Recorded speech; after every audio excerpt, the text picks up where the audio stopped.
Right, so on Sunday we talked about how Paul was able to say, "For me to live is Christ, to die is gain," and thought a bit about why he would say that. To die is better, better off dead, and realised he wasn't old.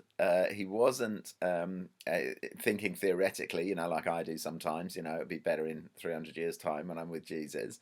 Uh, there was a real possibility for him because he was in prison. He could have been executed. He was chained up. It was difficult for him, but he wasn't depressed because he was excited about what was happening in the church, in the Praetorian Guard that he was ministering to, and what God was doing by His Spirit in different people.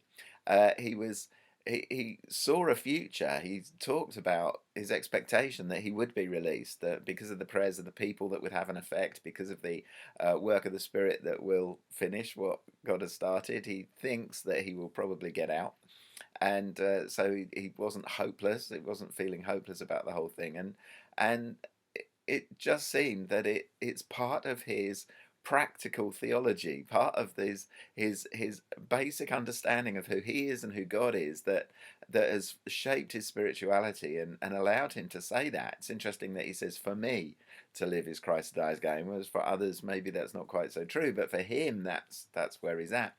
And it got me thinking about our practical theology, what we believe fundamentally, not so much what we think in our head, but the truths that we carry in our head that affect the way that we live. And of course, some of those might be lies, so we need to deal with those. But many of them will be truths from Scripture and from our own experience of the Lord. That uh, which is what Paul's was, I think, his experience of the resurrected Jesus.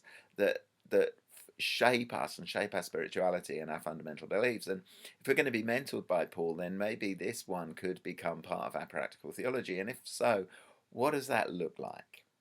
If we can really say to die is gain, then we need to be able to say, "For me to live is Christ." We need to be those people who are just devoted to Christ, and whether that's in personal devotion, whether that's in mission and reaching out, whether that's in fellowship together, whether that's in worship of Jesus in a corporate setting, there's a devotion to Christ that comes out of us in our commitment to each other in fellowship, to the church in prayer, in worship, and to God in prayer. There's a commitment to evangelism that's part of that. And what does that look like to live for Christ? And then, if to die is gain, then how does that affect what we fear? How does that affect our attitude to coronavirus? How does it affect the way that we extreme sports?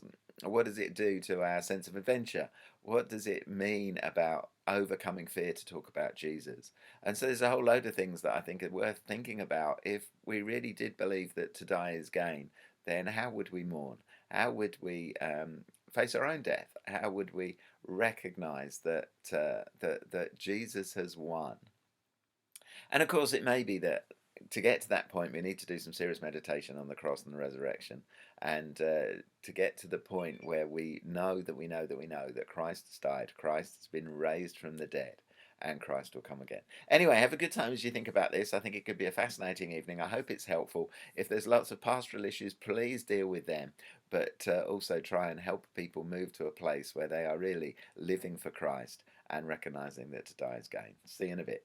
Bye bye.